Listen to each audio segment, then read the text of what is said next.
Adventure on Pipeman on W4CY Radio.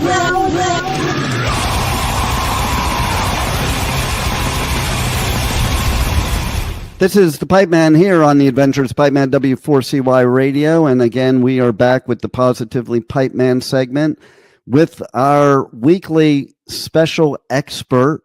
And we're going to also, we were talking last week about a subject that's very important. And we're going to kind of add to that a little bit in the beginning. And then we're going on to a subject called the buyer's journey, which I think is extremely important.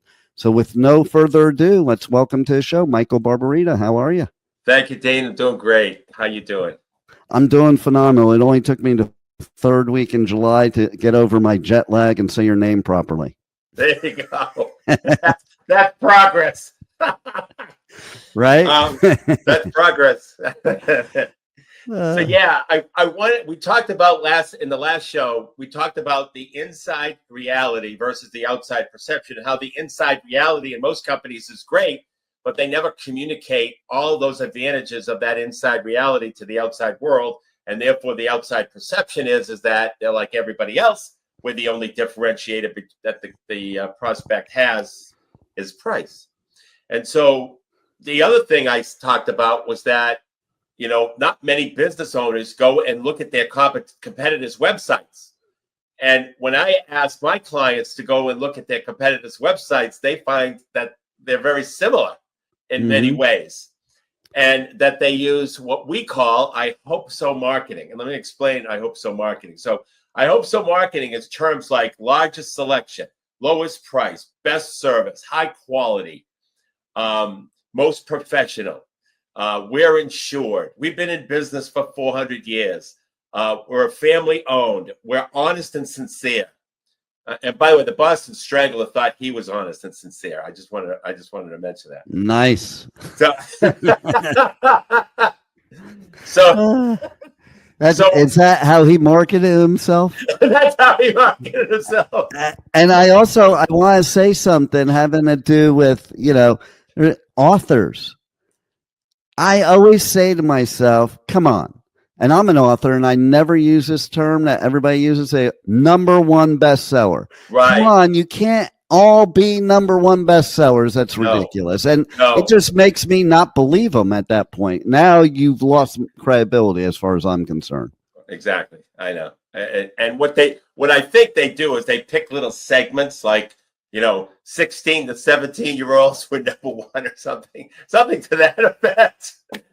But anyway, what the customer is saying, when you talk about things like being experienced and honest and sincere and being a largest selection, best, most convenient location, all that stuff, the customer is saying, I hope so. I hope you have high quality. Why would I do business with somebody who doesn't have high quality?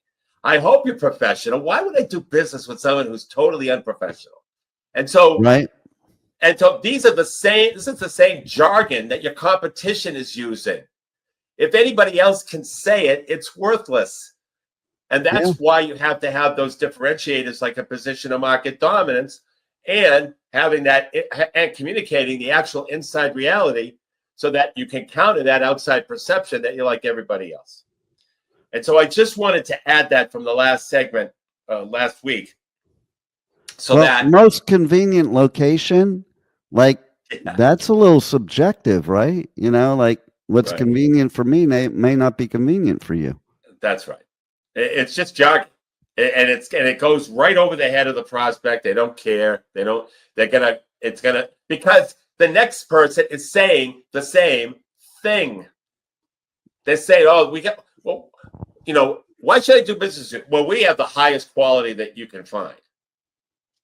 Well, what's interesting about that is, as you know, I was in the investment business, and as a financial planner, there's a lot of regulations, but there's one thing that always blew my mind that was okay to do, and that is they call it puffery, which means you're allowed to exaggerate. And you're allowed, you're not allowed to give not factual information, but you're allowed to exaggerate. So, and they call that puffery. And you could say things like, I am somebody that, in my opinion, is the best broker you could ever work with. You didn't say anything illegal or against regulations, but is that true? Yeah, probably not. Right. And in my opinion, well, yeah, the best to me, because I'm talking about me, but Right. People think about that too. When you say stuff like that, they're like, are you really? And it makes them question you, I think. Right. Or they're saying, I hope so. I hope you're good. Yeah. I mean, Yeah. I hope you're the best. Why would I do business with the worst? Right. Exactly. So anyway, that's something I wanted to add. I hope so marketing, because the customer is saying, I hope so. I hope you have the highest quality. I hope you're the most professional. I hope you're honest and sincere. And you would hope so, for sure. Right. That's a great concept. I love it. So today's segment is about the buyer's journey. Now, what's interesting about the buyer's journey is that our research shows that only 1 to 3% of any market, at any time, in any industry, at any moment, is ready to buy now. Yeah. The 97 to 99% of prospects are on the buyer's journey. And what we find is that the business owner does not bother nurturing that 97 to 99%. Mm-hmm. They basically ignore it. And the buyer's journey can be anywhere from 15 minutes, anywhere from 1 minute to 15 or 20 or 25 years or more. So patience is a part of the process here. I've experienced that recently. We have a new show coming on the network that I talked to several years ago, and just contacted me out of blue, and not out of blue meaning like he didn't have any prompting. It means I sent an email campaign that he's on, and then he contacted me. He goes, that was perfect timing. I got that email because now I'm ready to start. And I'm like, I was blown away because it's not like it was a month ago. It was several years ago. He was on the buyer's journey. Yeah. But it took, it was a long journey. But that's where 97 to 99% of your prospects sit. That's where they are. And, the buyer's journey is actually approximately a 4-step process that the buyer goes through that can take anywhere from a minute to many years, like in your case. And it starts with a mild interest. They find out that something is out there. Mm-hmm. And then they kind of analyze what the benefits are. Now, this is over time. This isn't, it could be in a short window, but for the most part, it's over time. And so, and then they as they go through the benefits, as they continue down that journey, they're now asking themselves, what are the objections? And, why shouldn't I buy this thing? Why should I hold off? Or why shouldn't I buy? And then finally, they make a vendor selection. And in your example, which is a great example, a drip campaign is a very effective methodology to communicate with customers while they're on the buyer's journey. And so what you did was perfect because, he was on the journey. Who knows? He went through an awareness. You might have presented that awareness. You might not have. A competitor might have presented that awareness. And then they started thinking about, oh, this sounds good. Here's a benefit. There's a benefit. Oh, okay. And they're discovering this over time as you're dripping them. Yep. And then they're saying, why shouldn't I buy? And let me wait let me wait because I'm really not ready yet. And then finally, they make a vendor selection. Boom. And once again, you had a consistent drip. Exactly. Because otherwise they'll forget about you, and that'll be the next person that comes along, because timing is everything. A lot of times things happen in life, And people don't necessarily tell you what's happening in their life that makes them not make the decision right then and there.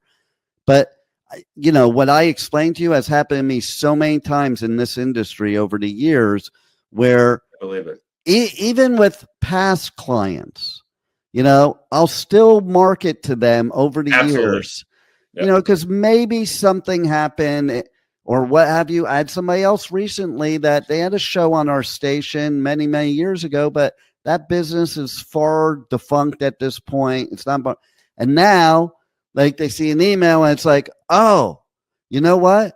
I want to come back and do business with you again, but it's not going to be the same thing. Now I have a different business, a different concept, and that's what I want to do.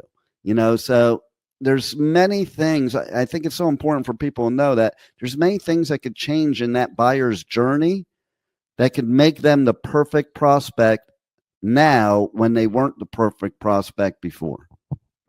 Amazing. And what we found in our research, Dean, was that when you use the conversion formula while they're on the buyer's journey. Now, just to review, we've talked about the conversion formula in the past: captivate, the problem; fascinate, solution; educate, a little bit more information on why your solution is superior to the competition; and offer, that's compelling. We found that instead of the normal 20 to 100 touch points that are necessary while a prospect is on the buyer's journey, that using the conversion formula, we have found in our research that we compress the time, the touch points before they buy between 5 and 12 points of contact. So, if you follow the customer while they're on the buyer's journey using, let's say, a drip campaign and using the conversion formula in that drip campaign, you will compress the time frame to help them make a decision faster.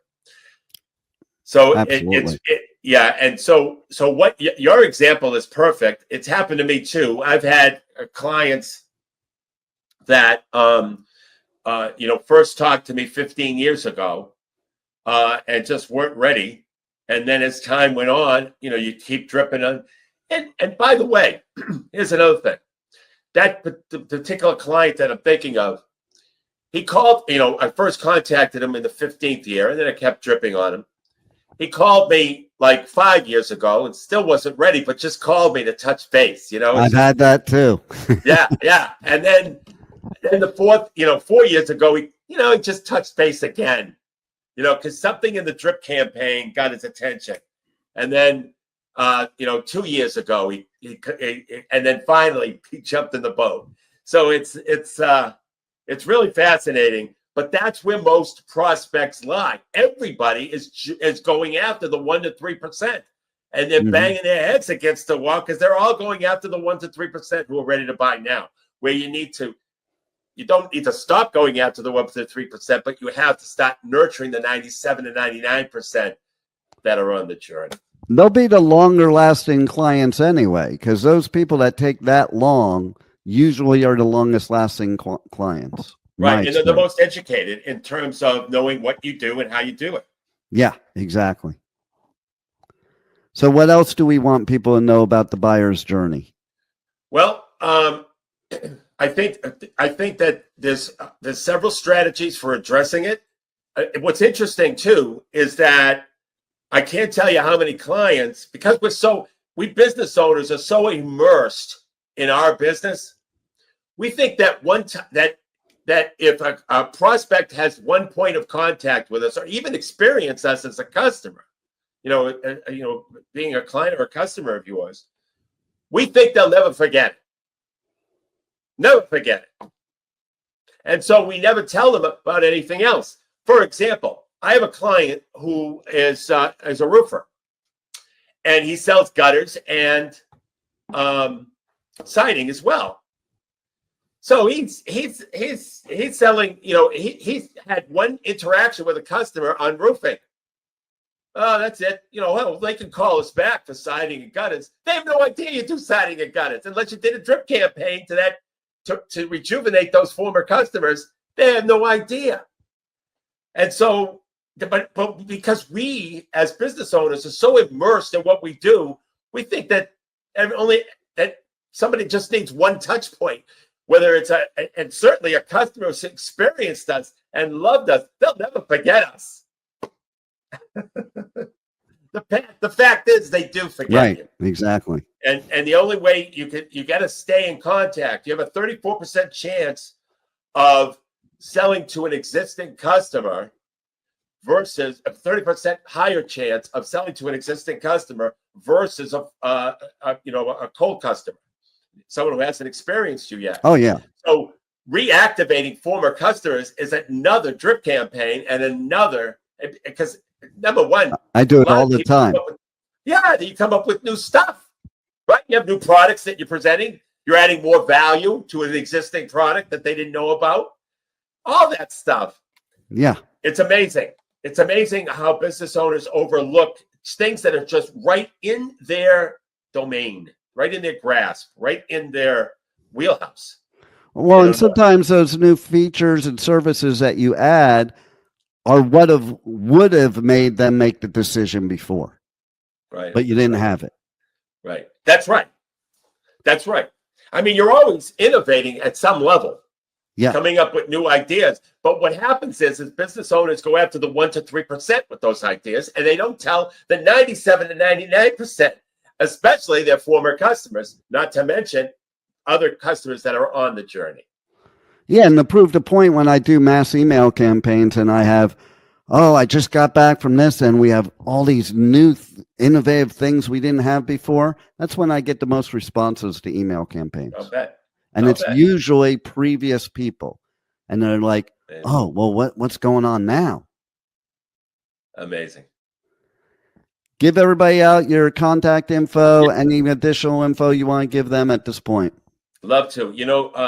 Every week I offer 3 lucky listeners an opportunity where I guarantee I will show you how to increase your revenue a minimum of $100,000 without spending an additional dollar on marketing or advertising.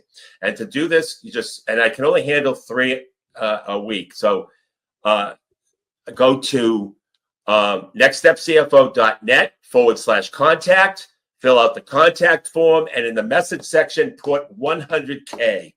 And I will send you an invite, a calendar link for you to schedule the appointment. And it's 90 minutes.